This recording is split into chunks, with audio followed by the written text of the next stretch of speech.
I think, like I said, just be yourself, know yourself, get out there, see what you want to see what you even don't want to see things that you don't know exists. My brother, one of his specialties is finding the most obscure, like, hey, let's go check out this statue that 90% of America doesn't even know exists. Like, you just find the most random assortments of things out there. You never know. You go see a statue, and who knows? You might meet a famous person. Like, you never know what's gonna happen, and there's not always a next time. There's as a next time as much as we can, but that doesn't mean there's always gonna be a next time. Um, so we try and see as much as we can in the moment, because you never know. You might have the best burrito of your life out there, even if it's you don't think you're gonna like it. Go to that museum anyway, even if it's a seemingly boring art gallery. You might be like, oh, this piece might have history behind it that you might be able to relate to, or anything like that. It's always worth it, in my opinion. Mm-hmm. Yeah, usually what you expect the least from is what you get the most out of. Yeah, definitely.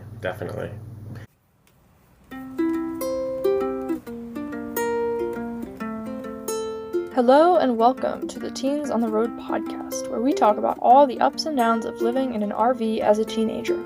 I'm your hostess, Kayla, and each week we'll meet a new perspective on what it means to live this lifestyle.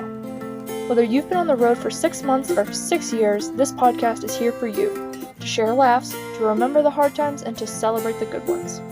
Stick around to meet our guest of the week and learn all about their story. Ready for the ride? Let's go!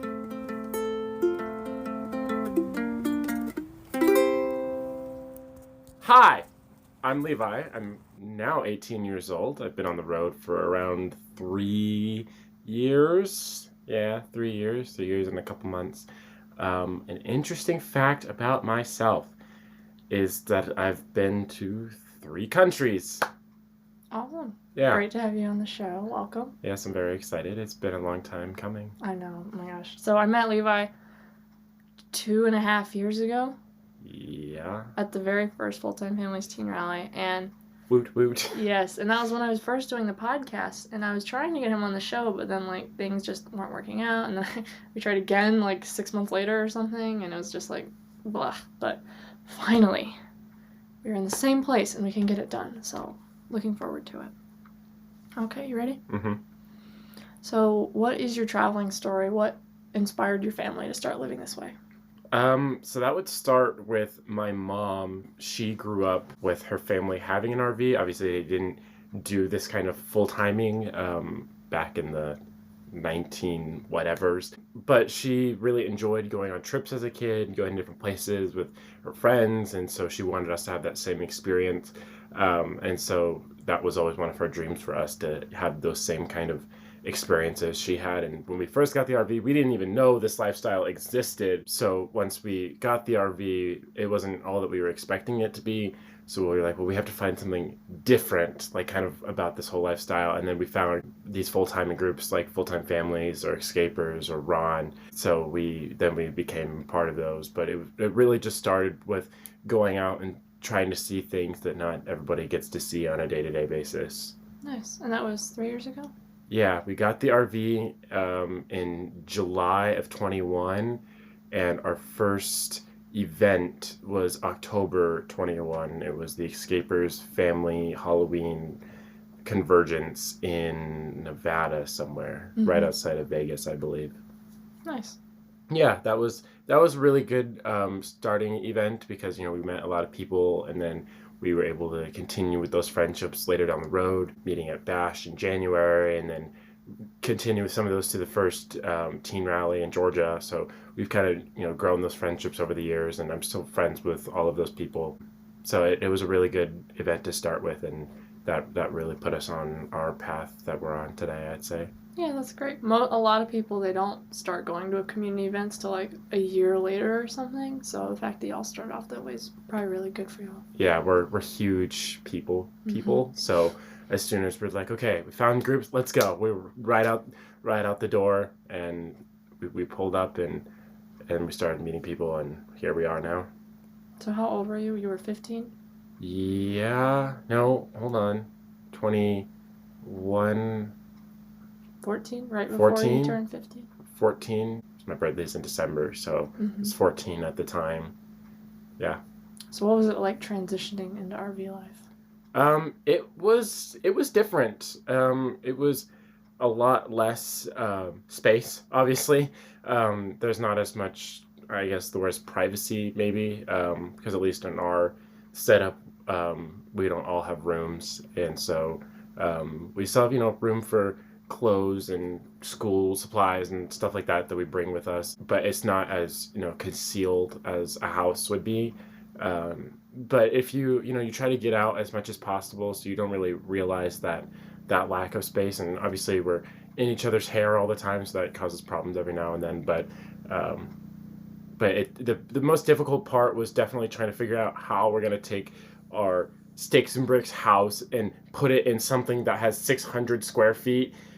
So it was definitely a very interesting transition. Yeah, that makes sense. And I think what made it the most possible was COVID, because we were all at home and we were all in each other's hair anyway. So when we packed up and left in the RV, we were able to get out a little bit more, because we were at campgrounds or kind of out in the middle of nowhere. We could, get out and breathe a little bit more. Literally. Yeah, for real. So it did make it, a little bit more able for us to get out and have those experiences. Yeah. It definitely was hard getting used to it, but I think being in the lifestyle for 3+ years now, we're finally getting into our groove. Yeah, and you guys have been pretty on and off too. We have. That's mostly due to our dad's job. Who he works in San Diego. So when we do travel, we do tend to travel more Southwest Arizona, New Mexico, Texas. We did go to Georgia, Florida, Louisiana, that area. We did do it once. It was great. I loved every second of it, and I've been dying to go back ever since. But because of we were part-timing, we travel more locally to our house in case he needs to go back to work or XYZ reason. So we're still working on trying to get out there as much as possible, but it's been nice the amount of time we have gotten to get out. So we're happy with that. Yeah, that's great. And I can imagine like the struggle with the small space, because you guys have a Class A. Yeah. And there's 5 of you. Yeah. And like, it's not like the mid-bunk fifth wheels where you have a kid's room. It's like one bunk. Yeah, it's there. My brother and sister have bunks on the slide that they sleep in, and then we have a lot of drawers. We have a lot of space for clothes, school supplies, fun things that we like to do, books, lightsabers, different stuff like that. But at the end of the day, we're all just kind of congregating in the living room area. Yeah. So that's also, it's definitely different because, the couch has seatbelts in it and the table has seatbelts in it. And, you can't just erase the driver's portion while you're stationary. That's always there. But there is a table set up there. So it works out for us. Mm-hmm. But it's nothing like a fifth wheel that's got a full kitchen and a master bedroom and kids' bedroom and 1.5 bathrooms. Like it's nothing like that. It's definitely very utilitarian, I'd say. But it works for us. We tested out a lot of RVs. We went RV shopping every weekend for like 3 months. It was Wow. crazy. We looked at so many RVs, like so many.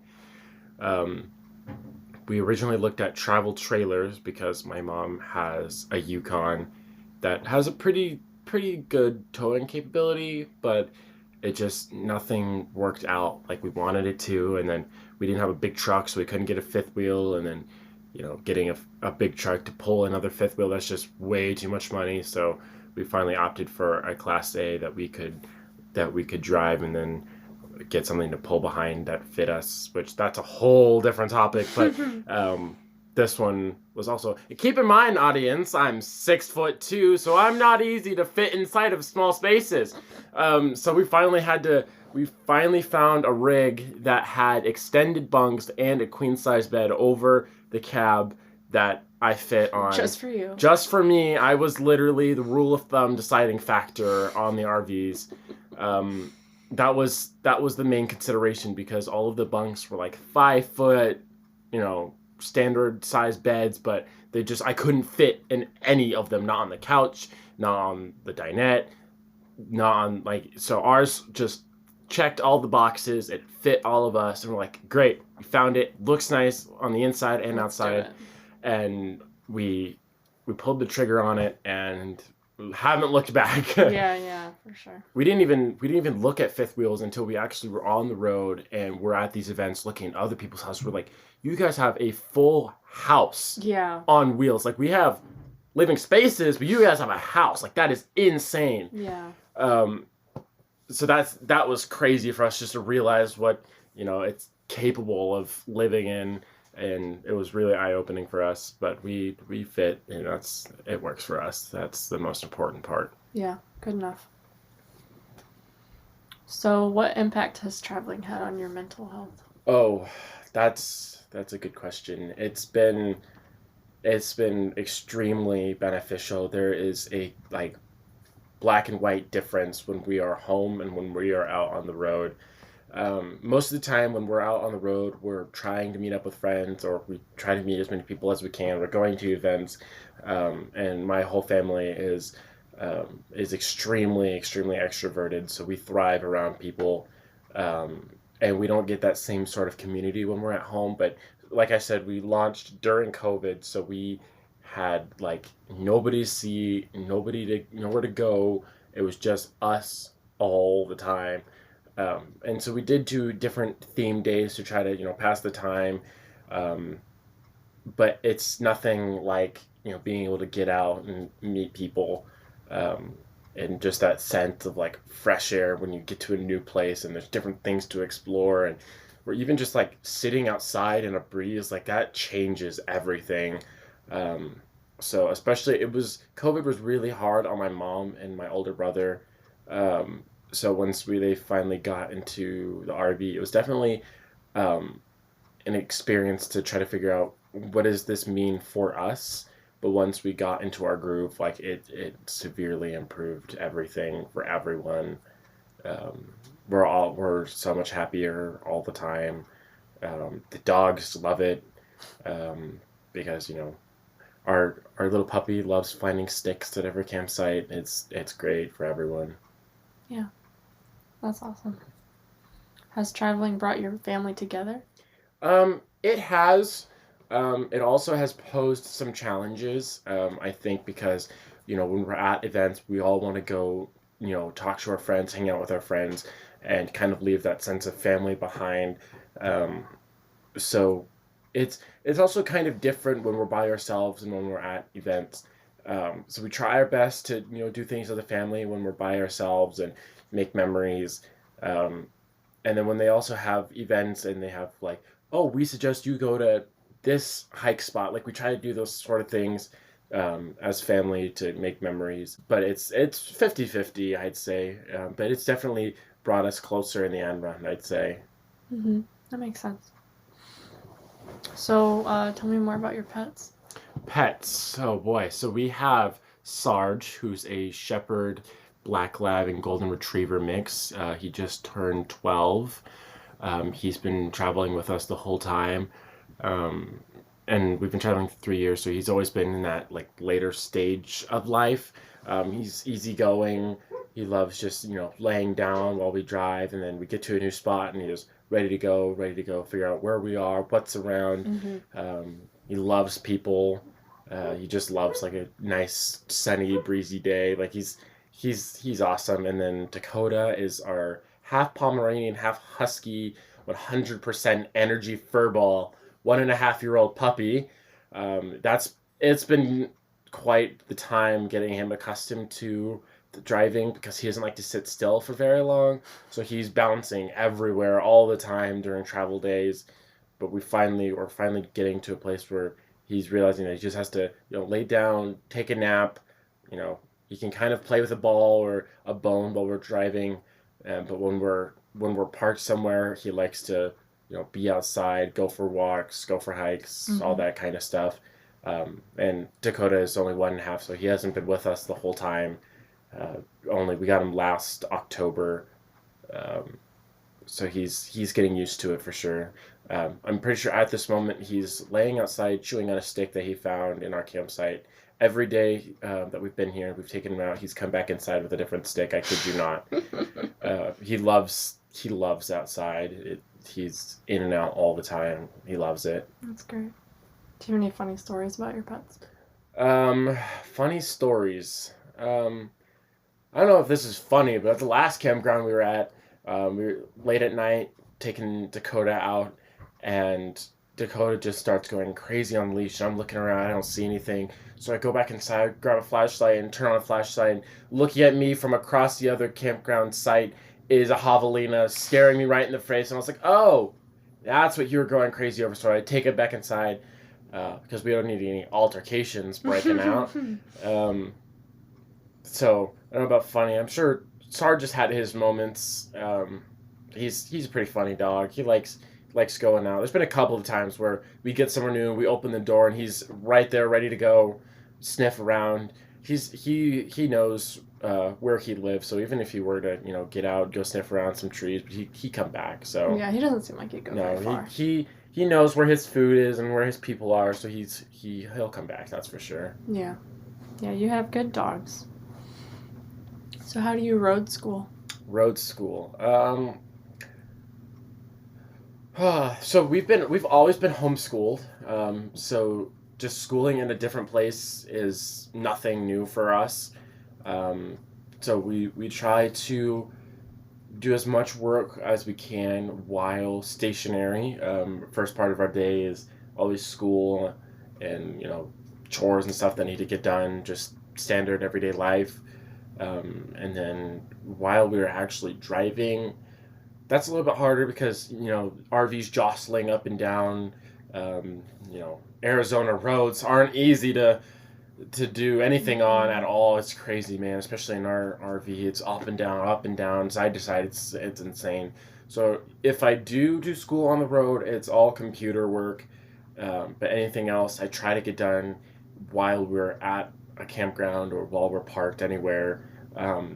My favorite thing to do is if the campground has a lodge, especially because the lodge will usually have better internet than our camper does. So I'll take my school to the lodge. I'll work there for probably around 5 hours, and then I'll come home and then get some lunch and then go from there. But it's nothing really that different to us because we've always been homeschooled. So it's just mainly while we're parked, we try to get as much done as we can. That way our travel days are a little bit easier because you drive through the desert and you just hit rough patches of zero service, so it's hard to do school on the computer and stuff like that. So definitely while we're stationary, especially for stationary, have good service, then all of us are trying to whip out as many assignments as we can because that is a rare commodity. Yeah, for sure. I know school on the road's hard for me too because I do book work, so I'm writing with a pencil. Yeah. And when you're in the car, it's like yeah, you guys have it different because you guys are actually sitting in a truck, but at least I take this as a note, audience, that this is a plus side to Class A's and probably Class C's as well, as we actually have a table that we sit at during travel so we can have a flat surface to write on or do anything at. I know, imagine having a desk. Yeah, it's pretty nice in the grand scheme of things. But yeah, like I said, if we're at a campground and it has a lodge, then I'm packing up my stuff and I'm taking it to the lodge because they'll have outlets and Wi-Fi and air condition, all of those nice things. And there's a lot more space in there, so we're not all crammed in the RV because when we all have computers and papers and books on the table, it does get kind of crowded. So if I can remove myself from that and give myself more space, which gives more space for everybody else, it's beautiful. Yeah, for sure. Do you have any plans for college or higher education? So I think I'm a senior, so after I graduate this year, probably going to go to the community college that my brother is currently at, take a look at their programs, and see how that goes for me, which might limit my traveling, which if it does stink, obviously, but had a good run, so that's just kind of the next chapter of life as it goes. So I don't know. I do want to do mostly online, I think, rather than in-person classes, because I just feel like that's going to fit my schedule better rather than having to be somewhere at a certain time. And I know college has a lot more leniency or fit around your schedule type classes than high school or other grades have had. But I do want to check out some online programs and see what I can find that fits me best. Because I don't know what life is going to throw at me, so I'd like to be as flexible as possible. Yeah, that makes sense. Do you have anything you want to major in particularly? I don't know for certain. My current interests are in mental health and therapy, psychology, all that brainy type behavioral stuff. I've always had a passion for mental health, and I feel like these last couple of years I've been trying to develop that and see where I can go with it. So I think I'm going to take a look at that. Before the whole psychology thing, it was culinary that I was really interested in. Don't get me wrong, I still love culinary, being in the kitchen. And then before culinary, it was oceanography. I love under the sea creatures and marine biology, that kind of stuff. So I have a lot of paths I can take, but once I actually, get into the college setting, I'll have to see what fits my schedule, what fits my, current interests at the time, what I can really do with that and go from there. That makes sense. Yeah. How has traveling impacted your faith? My faith. Hugely, actually. Bigly? Yes. So I think it's been nice because I'd say probably about 80% of the people we've met on the road have been Christian, and they've all had different stories, different backgrounds, different ways they interpret things. So it's been really nice to see people's perspective on life and on the Bible and stuff like that. So it's given me a broader view of just going to, like the same church forever and ever. With going to a church, it's great. You meet different people, you draw connections to the pastors and stuff. So no hard feelings there for sure, but definitely going on the road, it's given me a whole range of how these people learn and how they grow, and that's taught me things. And we, the close friends that I talk to, we go on and off and stuff like that. So it's definitely given me a wider range of just Christianity in general. So it's definitely been a booster, that's for sure. Yeah, I know lots of people I talk to, they try out different churches wherever they go, and so that's how they get their wider scope. It's like traveling automatically increases your understanding of the world. Yeah. And that includes every aspect of life, including your faith. Yeah, for sure.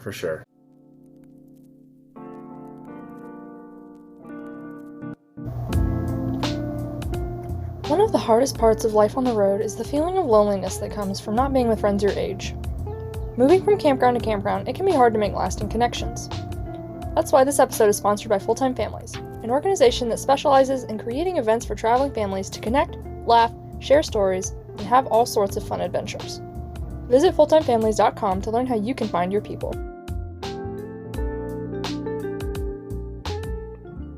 Where was the first time you fell in love with a place, and why? Fell in love with a place. That's a good question. So it's pretty often that somebody asks me or my family, "Oh, where's the favorite place you've been?" And every single one of us will give a different answer, because we all just have different things that we look for and that we enjoy. Like my brother, for example, he loves just venturing off into the wilderness and kind of just having his headspace, getting that fresh air and leaving troubles of school and society basically behind. So I really, really liked, I love going through Texas. Texas is crazy. The traffic is insane.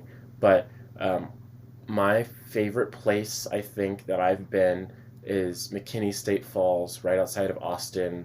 It's just like this, it's honestly, it's beyond words. It's really pretty. There's just these waterfalls and ponds and pools just naturally all forming, and it's honestly like I bring it up to people. I'm like, oh, I've never heard of that. Never heard of as many full-timers that I've met. It's not very common of a place, I guess. Obviously, everybody goes to the big ones, Yosemite and Grand Canyon and all of those ones that everyone knows by heart. But it's just like this place that I really felt like I connected to nature, I think. And I've always loved the water, fresh water, salt water. It doesn't matter. I've always loved just water life, and what that brings to animals and people alike, because it does give like a really relaxing feel. And so I really enjoyed going there. I've been dying to go back. We haven't made it back, unfortunately, but it was really cool to see. They had this one pool that we walked down to that was fed by a couple different waterfalls, and obviously, like any body of water, it has a shallow end and it has a deeper end. So we didn't go all the way to the deeper end, but every once in a while there'd be a turtle that pops up from a deeper end. And those turtles, like, their shells are the size of dinner plates. Like, they're huge. Wow. They're like ginormous. Probably some of the biggest turtles obviously besides sea turtles, which are huge, but as far as freshwater turtles go, they're probably some of the biggest turtles I've ever seen. And there's fish swimming in and out under our feet, and we obviously tried to catch them to no avail. But it was really cool just to be in this small ecosystem. That's the small thing of a bigger picture. And we walked around, hiked around, and it was a lot of fun. I enjoyed it. Yeah, for sure. But I remember there was a spot in Alabama. It was like 1,000 trails, and it just had this little cove. It was like on a lake. And That's cool. Just had this little cove. And it's one of those spots where it doesn't have to be popular or anything. It's just a place that you connect really well with. So yeah, it's just kind of something that you have a connection to, and you can really be yourself out there, whatever that looks like for you, and it leaves your worries behind because you're fixed on the moment now, taking one right in front of you, when a lot of people don't get to do that on a day-to-day basis. Right, yeah, for sure. What's a place you hope to never return to? Oh, never return to? Besides Death Valley in the summer? Never return to. There hasn't been like that many places where I'm like, I never, ever want to go there again. I don't think I have like a place that you could not pay me enough to go back to. Like I've found something nice about every spot that we've been to. Honestly, what's funny is the first campground we went to, basically we bought the RV and they said, take it out for a weekend, see how everything works, find any bugs with it and let us know. So we literally bought the RV, drove it off the lot.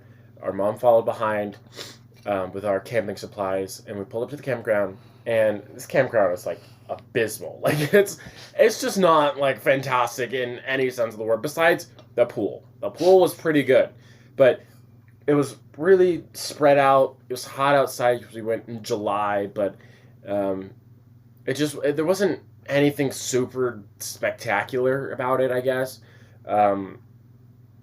And so we were like, are they like all like this? Like, what's the appeal? Like we are new to this lifestyle. Before getting an RV, we hardly ever went camping. Expectations versus reality. And for sure, man. Like we did not know anything what we were getting our toes into.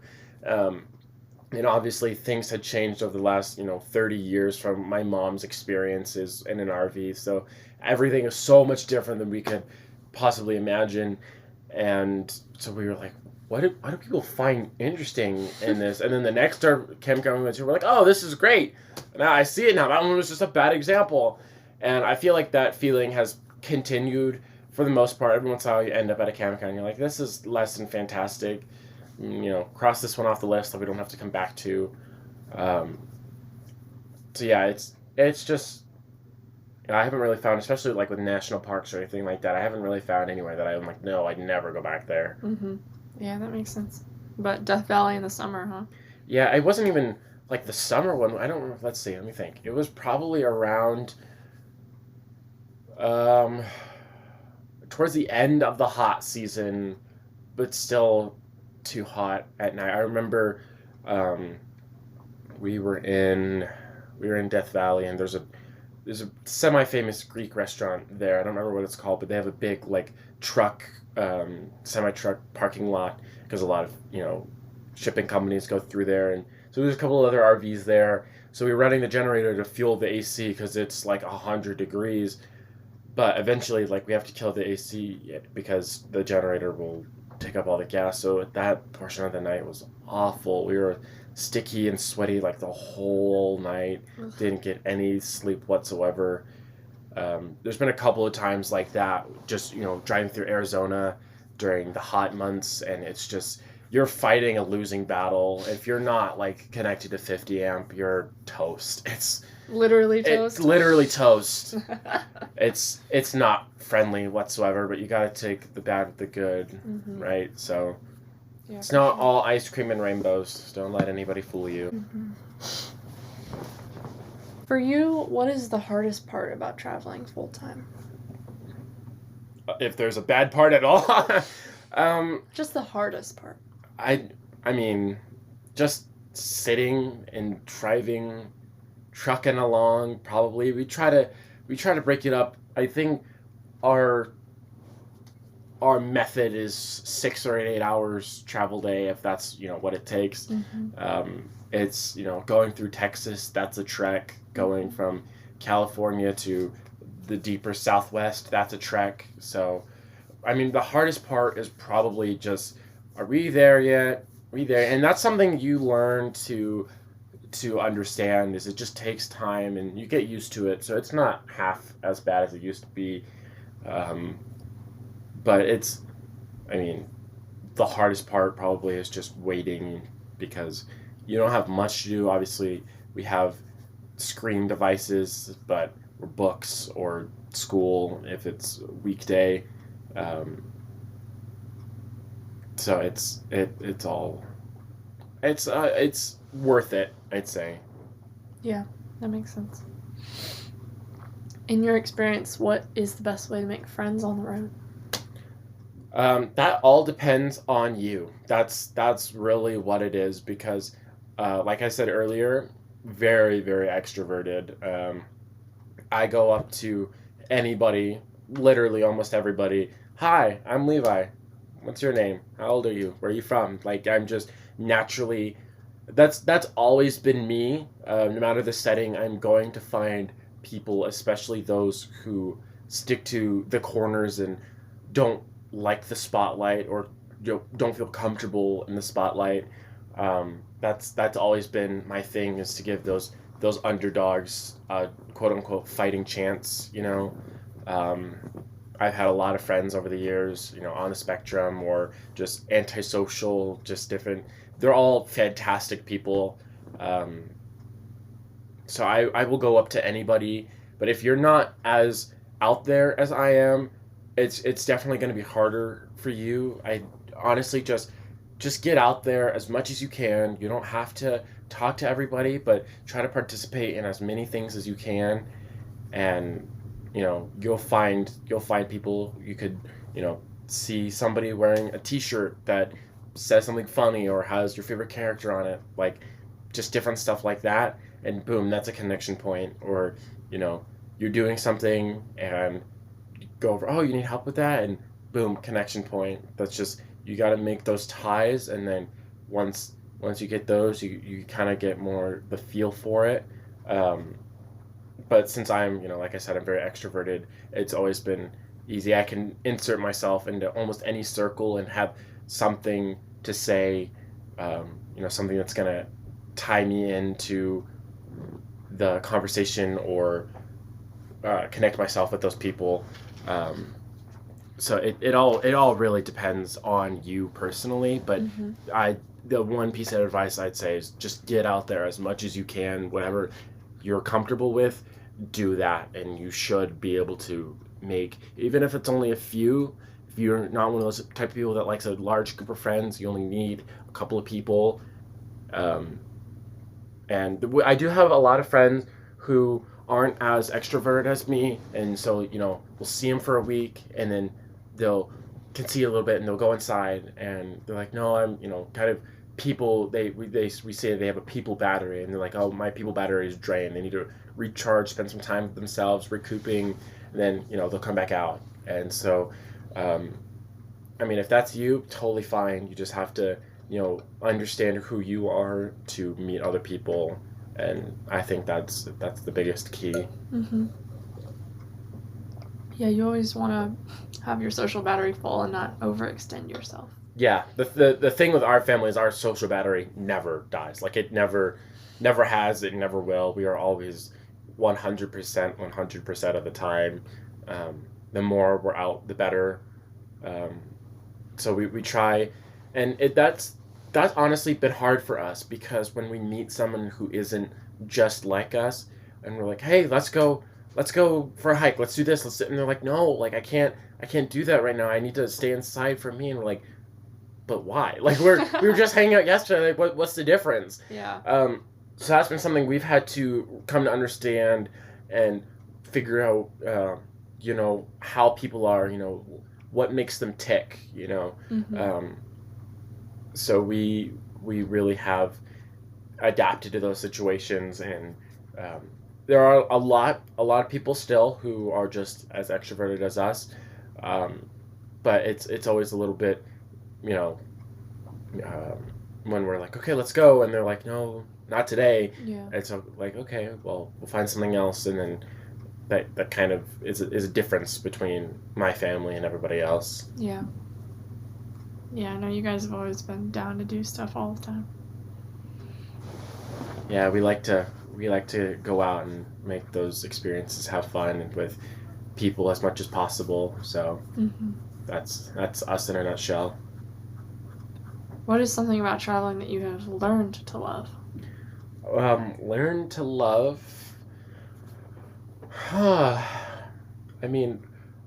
the get-go, I think, honestly, something we've learned to love is the RV. What the RV represents, what it brings, what it gives us. Because before we joined the groups, it was kind of just, we'll use it sometimes, but it doesn't bring us, at the beginning, it didn't bring us any more than what was already happening, because we were still in each other's hair. We still were just going places, which was nice to get out, but in those interims that we weren't out there, we were kind of just still stuck. But the RV, what we've learned is, that happens. That has to happen. You need to be in the middle to get to the end, So I'd say what we've learned to love is the RV, because we weren't all on board at the beginning, but ask any one of our family, and it's our preferred place. Yeah, the symbol. Yeah, definitely. Nice. Has traveling given you opportunities that you otherwise would not have had? Oh, definitely, 100%. Like I said, homeschooled, so that means you don't get the traditional high school experience, but Fulltime Families stepped up to the plate. They made that prom event, college tours, like a whole dance. Like, that's crazy that all these people get to do that. So it's definitely, outside of the prom event, it's definitely given us a whole range of different experiences that an average family doesn't get to have. Yeah, it's been very eye-opening for us. Yeah, for sure. Do you think you'll travel in the future? Yeah, definitely. I think, like I said, I don't know what my plans for college are exactly. I'd like to be online as much as possible. Probably stay with my family for as long as I can. So as long as they're traveling and I'm with them, I'll be traveling too. At this point in time, I envisioned like later in life, I'd still travel as much as I can. Obviously, depending on what my career looks like, that might not be as possible as full timing, but it'd still be nice to do. Yeah, so I think so. What do you think it would look like? I don't know. I see a lot of people, like solos that travel. My brother wants to renovate a van and do something like that, or get a small trailer. And I think maybe once I'm done with school, or I'm in a steady place with school, I think I'll probably do something similar, or tag along with my parents when I can, because my parents love it so much they're never going to go back to a regular lifestyle if they can help it.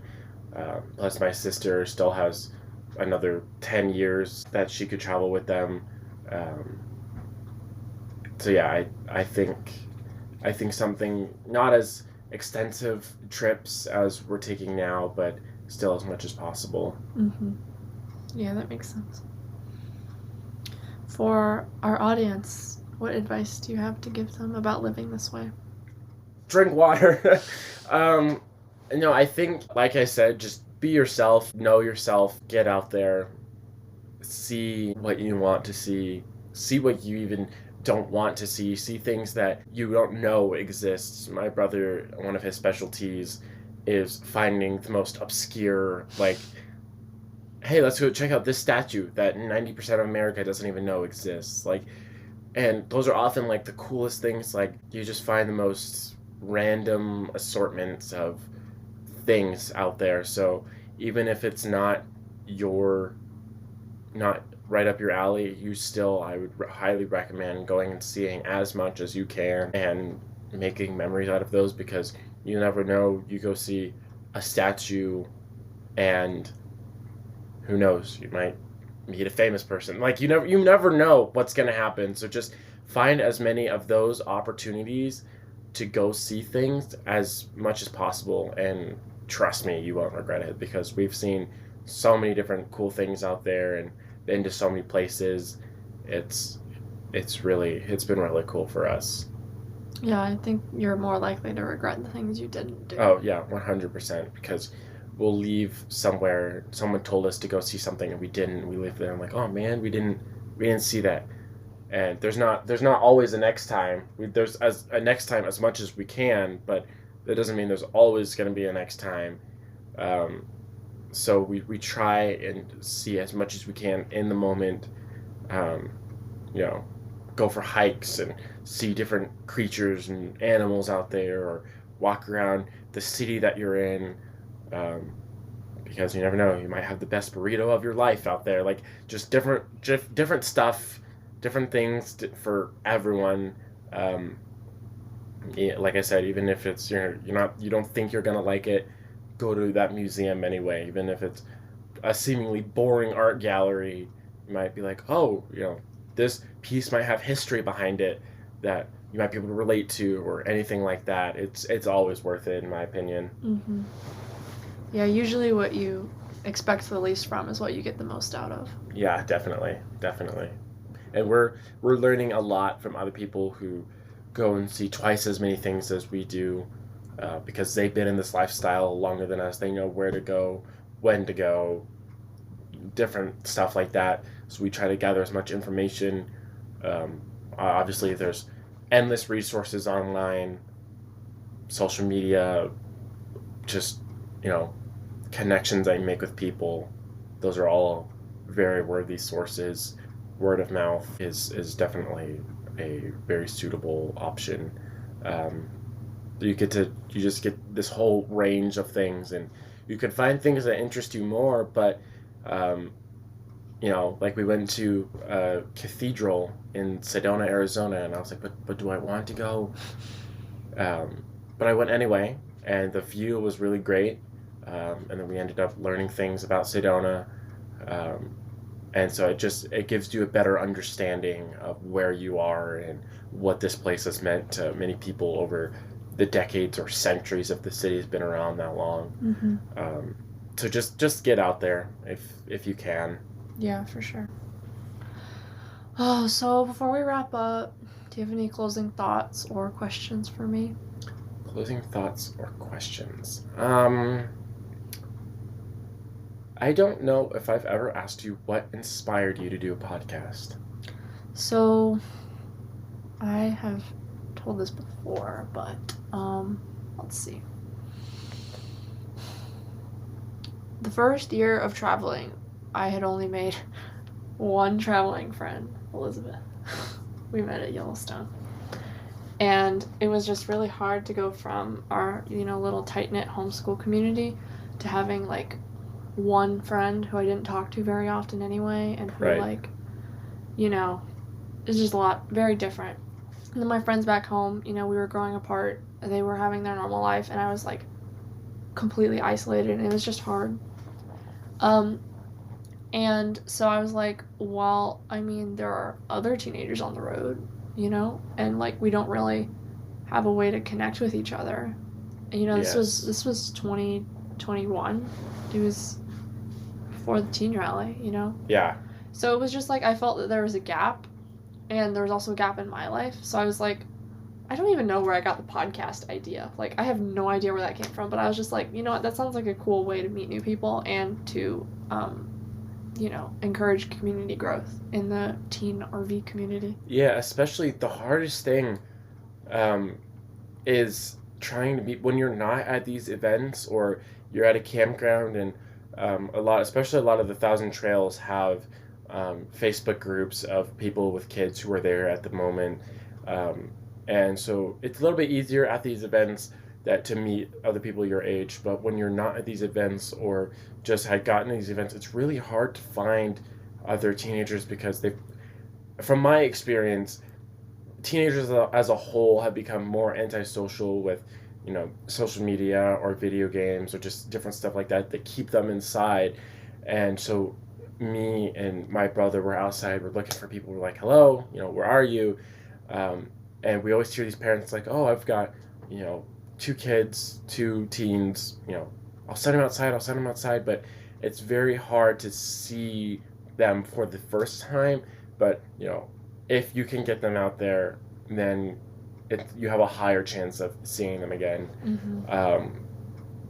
But it's at that initial, like, if they're not ready to go out and meet people, it's very, very hard to see and meet people, teens especially.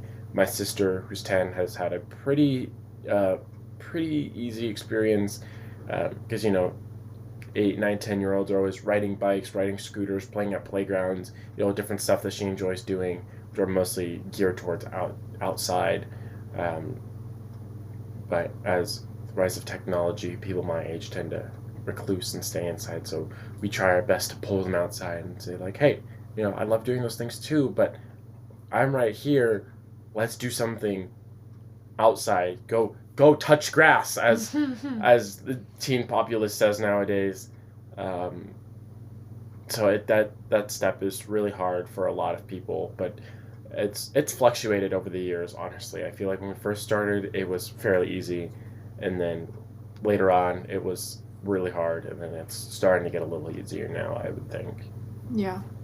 Well, see, I'm more awkward than you are, and, like, whenever we're at Thousand Trails or something, even if there are teenagers, I'm like, that's okay, and it's just, like, I find it way easier to talk to people if we're, like, at an event and we have, like, a, shared experience that we're gonna do Yeah, because, like, at an event, they're full-time, but you go to Thousand Trails, chances are they might be homeschooled. Typically, I think, especially the older ones, are homeschooled, but they're not full-time. So you have, like, this, hey, Yeah, we're weekenders. Yeah, I seen you from, the other side of the lodge. I figured I'd come talk to you. What's your story? What's up, man? But they don't have the same level of, understanding of this lifestyle and what this could really be. And so it's harder to connect with them. But even, you talk to them for a couple days, it just gets you through while you're staying at that campground. But you never know. There's been a couple of people where we've met them at a campground, but then we see them later on at an event. So it's definitely worth giving it a shot. It's always worth a shot, in my opinion. Yeah. So that being said, that's why I started the podcast. And then after the teen rally, I just met more teens, and then the teen rally was fantastic. Yeah. And then I like the family reunions. Full-Time Families events are really nice as well. Mm-hmm. Escapers Annual Bash are they're not as geared toward family as much as they used to be, unfortunately, because Escapers is more of a single persons type or married couple type group. But I think last year there was 25 teens, I think, and did I talk to all of them at one point? Yes. Did I keep in contact with all of them? No, but I kept in contact with maybe 10 of them. So you get a good group, you find your people, you find your tribe, and then you see them later down the road, and you just strengthen those ties. And then you meet some of their friends where they met somewhere else, and then you see those friends somewhere else, and you're like, hey, I remember you. Even without that second person being there, you still have that third person that you met once before, and it's just like this never-ending. You don't know how many times where I've walked into a group of people, and they're like, hey, I've heard of you. And I'm like, oh, that's who you are. And then we get this kind of common ground going, and then I become friends with this person as well as their friend, the friend that I have in common with them. So it's definitely, I'd say, networking, but not in a professional sort of way. It's just everyone's trying to have a good time. So you should find good people out there. It's not too hard. Right. So what question do you have for our next guest? Question for our next guest. What is one thing that you've seen or experienced that you wish more people could see or experience? Like that. Mia's asking, what is your favorite place that you've been to? At this point in time, it's still McKinney State Falls. I loved Louisiana. Had the time of my life just understanding, like, Louisiana is so full of culture and what that means to them. Like, I feel like you could take someone from the top of Louisiana, someone from the bottom of Louisiana, and they'd act like they've known each other the whole time. They have like this such strong sense of like culture and family and like this whole community. It's really cool. I loved it. I'd go back in a heartbeat. So I guess favorite state was probably Louisiana. Favorite national park, which is a very common question as well, is McKinney State Falls. And then I'll even throw this in as a bonus, somewhere I'm looking forward to going. Probably Yosemite. We want to go there, but we haven't made it there yet. So yeah. Awesome. Well, thank you for joining me. Yeah, it's been a long time in the making, and I'm finally here. It's been fun. Yeah, it was fun. So thank you for having me. Of course. See ya. Bye.